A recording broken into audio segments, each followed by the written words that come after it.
علامہ شرافت حسین but صاحب آپ سادو کی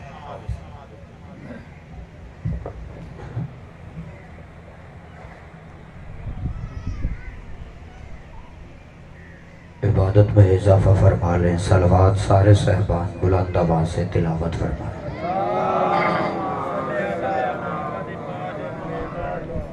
درود پڑھنے سے زندگی طویل ہوتی ہے، رزق میں اضافہ ہوتا ہے، معصومین راضی ہوتے ہیں. مل کے بلند آواز سے درود پڑھیں سارے صحبان.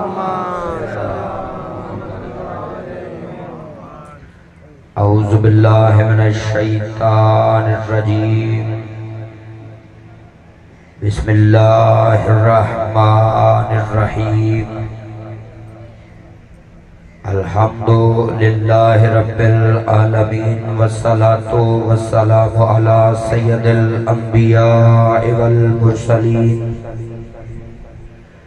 سیدنا و نبینا شفیع ذنوبنا و طبیب قلوبنا ابی القاسم محمد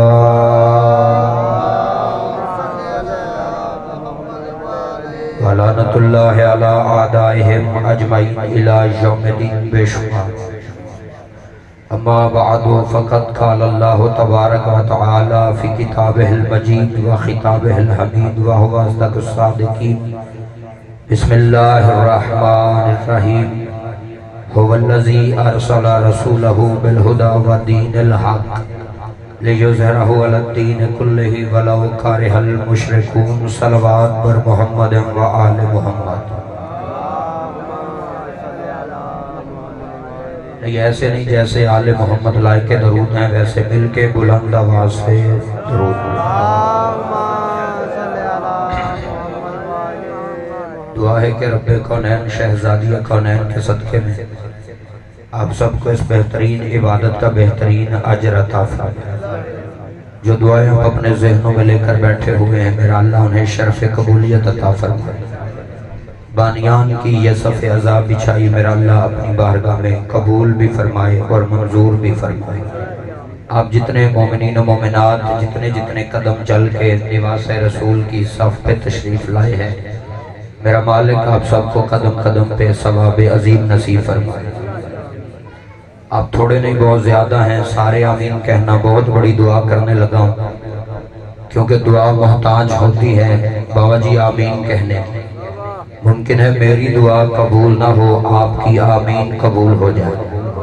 اس لیے دعا فرمائے میرا اللہ کسی بھی ماتمی عزادار علی جن ولی اللہ پڑھنے والے مومن یا مومنہ کو اس وقت تک موت نہ دے جب تک وہ قبر حسین کی زیارت نہ کرے.